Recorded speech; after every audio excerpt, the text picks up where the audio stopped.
मध्ये जी विहीर लागते ना, हा त्या विहिरीपाशी एका शाळकरी मुलाचं प्रेत पडलेलं आहे. काय? बॉडी पोस्टमॉर्टमला पाठवा. Okay sir. नातेवाईकांना, फोटोग्राफरला आणि ॲम्ब्युलन्सला कळवा. हो मॅडम. सर, त्याचा मृत्यू पाण्यात बुडून झालेला नाहीये. त्याचा मृत्यू आधीच गुदमरून झालाय. आपण जिथे लपून बसलो होतो ना, त्या विहिरीजवळ कोणीतरी येऊन काहीतरी टाकलं. म्हणजे काळोखात आपल्याला साहेब काय चेहरा दिसला नाही त्याचा, पण पुढे जेव्हा जाऊन त्यांनी सिगरेट पेटवली ना साहेब, तेव्हा त्याचा चेहरा आपल्याला दिसला साहेब. यकीन माना साहेब, मी खून नाही केला साहेब. मला फक्त सागर साहेबांनी सांगितलं म्हणून बच्चाची लाच फक्त कुवात बघला. कोण मालक कोण तुझा? राजेश दांडेकर. राजेश दांडेकर. मी त्यांच्या बंगल्याच्या आउट हाऊस मध्ये राहतो साहेब. मला असं वाटतंय याच्यात पद्मावतीचा हात असणार, कारण नवरा मेल्यावर मेवणा येऊन राहतो. म्हणजे मला असं वाटतंय की मोहनच्या खुनात त्या दोघांचा हात असणार आहे. ठीक आहे, त्यांना कळायच्या आत तुम्ही त्यांना अरेस्ट करा. निघा.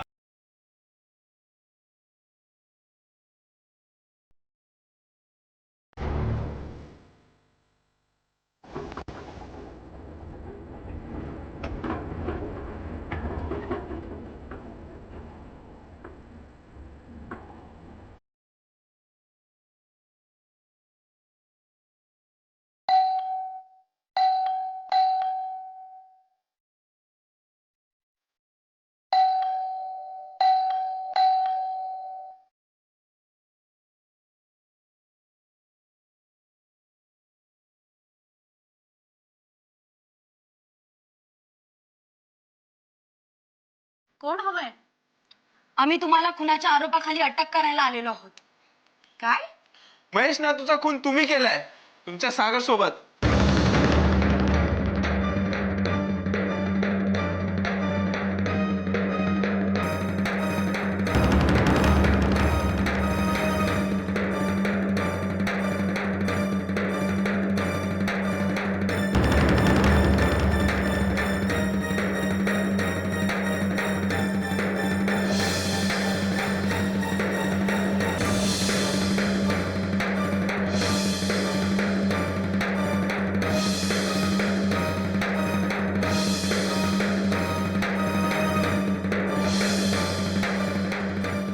अहो, काय वाटेल ते काय बोलताय?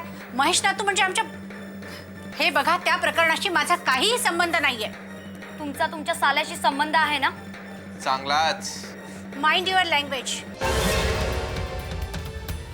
तुम्हाला जे काही बोलायचं ना, ते चांगल्या भाषेत बोला. तुम्ही एका प्रतिष्ठित घरात उभे आहात याचं भान ठेवा. त्याचबरोबर तुम्ही एका पुण्यवान माणसाच्या विधवा बायकोशी बोलतात हेही लक्षात ठेवा. पद्मावती मॅडम, तुमच्या बाजूच्या घरात 6वीच्या मुलाचा खून झालेला आहे आणि त्याचं प्रेत लपवण्यासाठी तुमच्या नोकराला, कसाबला, तुमच्या साल्याने, सागरने मदत केलेली आहे. आता बोला, काय बोलायचंय? हे पहा, तुमच्या इतकीच ही न्यूज माझ्यासाठी शॉकिंग आहे. अहो, गेले 3 दिवस मी नाशकात होते. एका आश्रमात माझं प्रवचन चालू होतं. 100 माणसांच्या सानिध्यात होते मी. हवं तर मी तुम्हाला त्यांचा नंबर देते, तुम्ही रिकन्फर्म करून बघा. बस. हे बघा, माझ्यावर विश्वास ठेवा. हे जे काही प्रकरण झालं, जो काही मर्डर झाला किंवा जे काही झालं, त्याच्याशी माझा खरंच काहीच संबंध नाहीये. आणि जर तुम्हाला माझ्या मदतीची गरज असेल तर मी तुम्हाला सहकार्य करायला तयार आहे.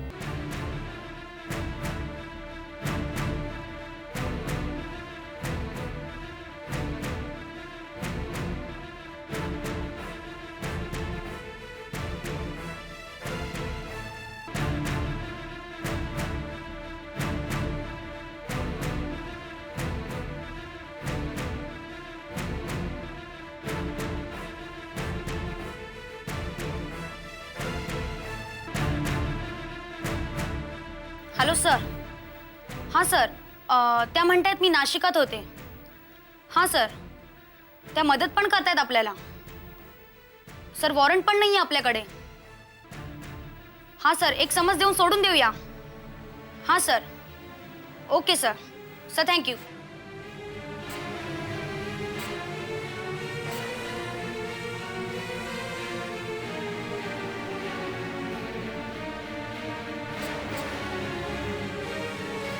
सरांनी तुम्हाला सॉरी सांगितलंय.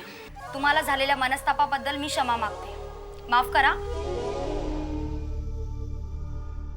पण एक रिक्वेस्ट आहे, याबद्दल सागरला काहीच कळता कामा नये, कारण आम्हाला त्याला अरेस्ट करायचंय.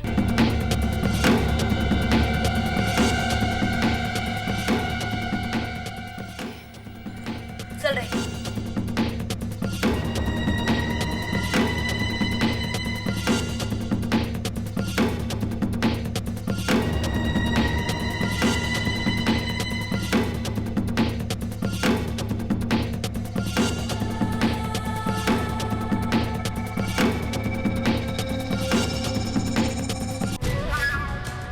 आम्ही तुम्हाला खुनाच्या आरोपाखाली अटक करायला आलेलो आहोत.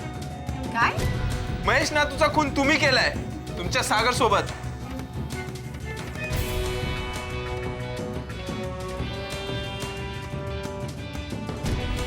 तुमच्या साल्याशी संबंध आहे ना? चांगलाच.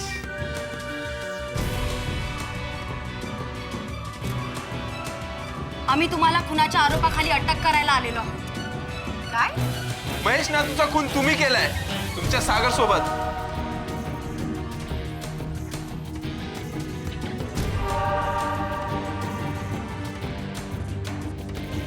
तुमच्या साल्याशी संबंध आहे ना? चांगलाच.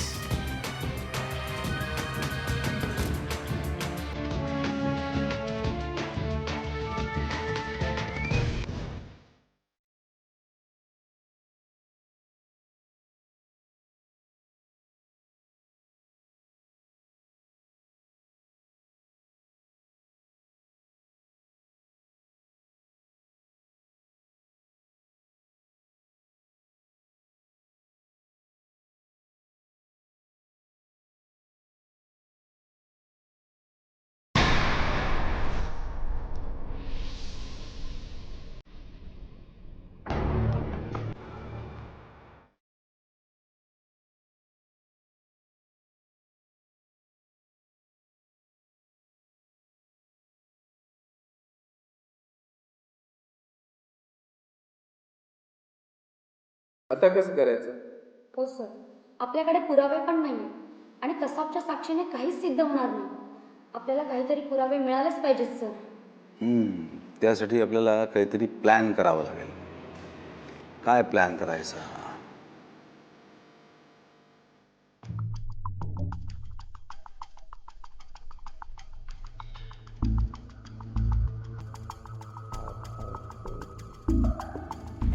I got it.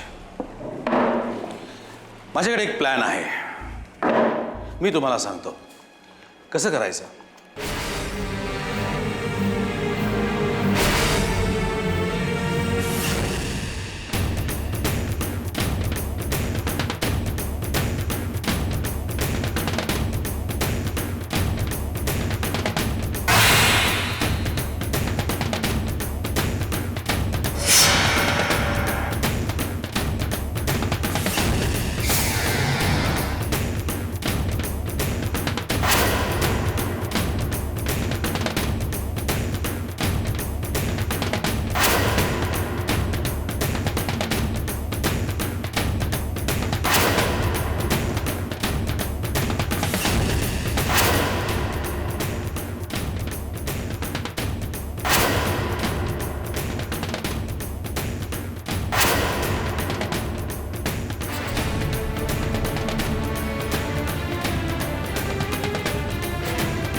साहेब मी लई दुरून आले साहेब. कोण तू आणि इथे काय करतेस? अहो साहेब मी कसबची बायको तुमच्याकडनं 10,000 रुपये घ्यायला आली साहेब. हा हा कसबची बायको? हवंय. मी तुला ओळखत नाही, तू मला ओळखत नाही आणि काही काय बरळतेस ग? तरी ते म्हणले होते तुम्ही विश्वास ठेवणार नाही म्हणून. म्हणून हे बघा मी उशी आणि चादर आणली तुम्हाला दाखवायला. साहेब बघा की घ्या की साहेब घ्या. दूर अहो, घ्या ठेव. की, घ्या. ना. तुला 10,000 पाहिजेत ना? होय, होय. तू थांब, हे लांब ठेवा. 10,000 पाहिजेत ना तुला? होय, साहेब. थांब थांब, मी आलो.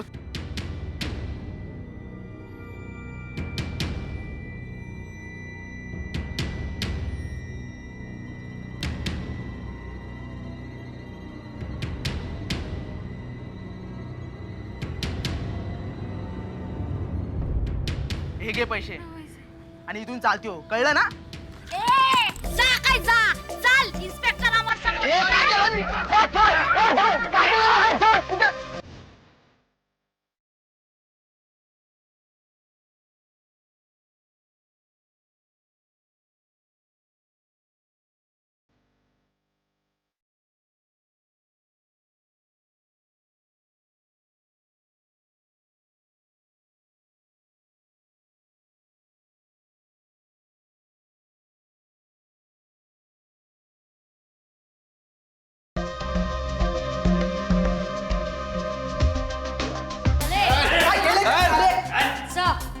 ही उशी चादर आणि हे याने दिलेले पैसे.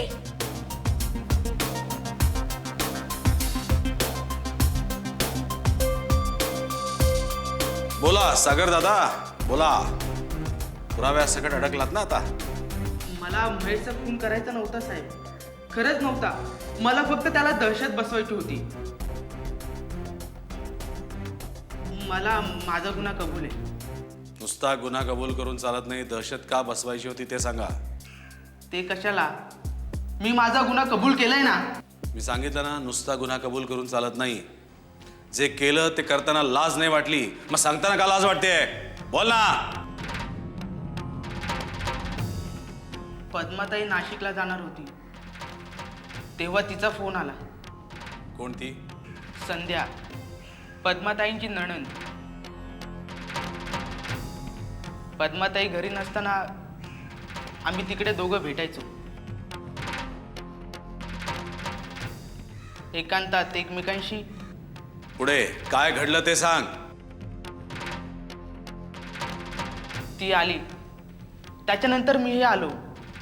आम्ही दोघं बेडवर बसलो होतो. सागर काय रे, किती दिवस असं चोरून चोरून भेटायचं? शी, मला तर बाई कंटाळा आला हे चोरून चोरून भेटायचा. मला पण राजा मी काय करू सांग ना. असं नाही.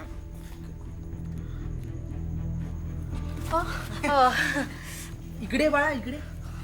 काय पाहिलंस तू? मी त्यांच्या आत धरलेला. इकडे इकडे बस. मला सांग, हे तू कोणाला सांगणार नाही ना?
महेश चेंडू घ्यायला आला होता.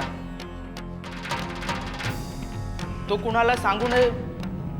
जर त्याने सांगितलं असतं तर आमचा दोघांचाही संसार उद्ध्वस्त झाला असता. म्हणून मी त्याला बोलवलं. मला फक्त त्याला दहशत बसवायची होती, पण तो काहीच केलं ऐकलं. म्हणून मी त्याच्या चेहऱ्यावर उशी ठेवून दाबत राहिलो.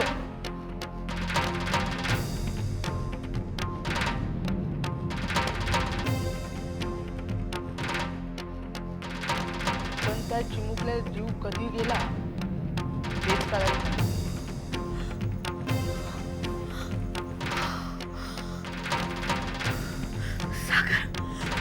सागर काय केलंस तू?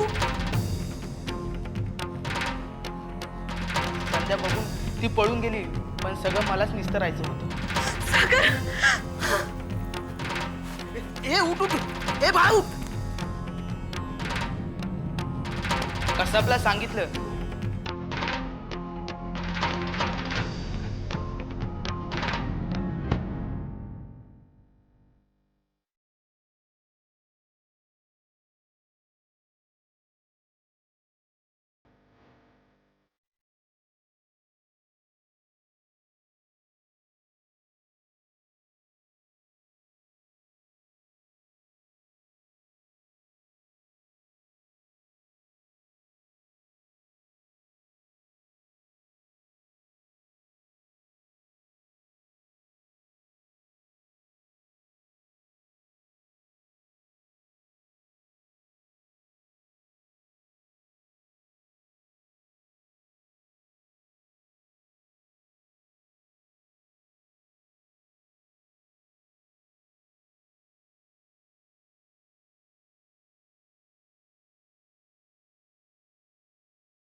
त्याला सांगितलं त्याच्या हातातल्या गळ्यातलं तुला घे, पण त्याची विल्हेवाट लाव.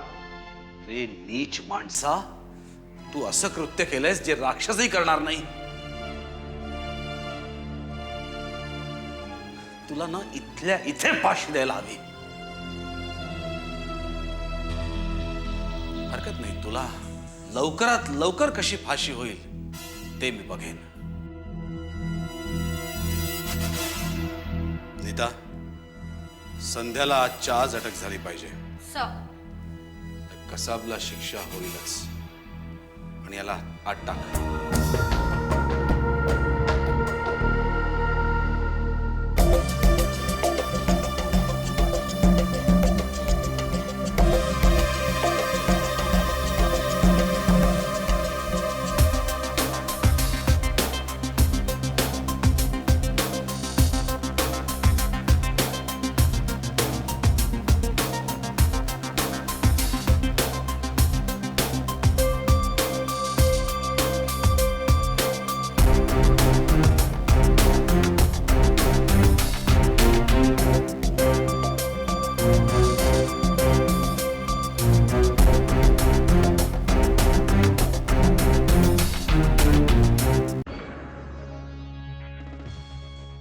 मला असं वाटतं की अंजली त्याला विरोध करत असणार म्हणून हे झालंय. विरोध? बेडवर झोपून विरोध करत असतील त्या, चादरीनं विस्कटता शांतपणे. ते चोराने चोरी केली आणि मग मर्डर केला. आधी याला आत टाका. तिकडे हा तपास कामात अडथळा आणत होता. हा, मी रोहित.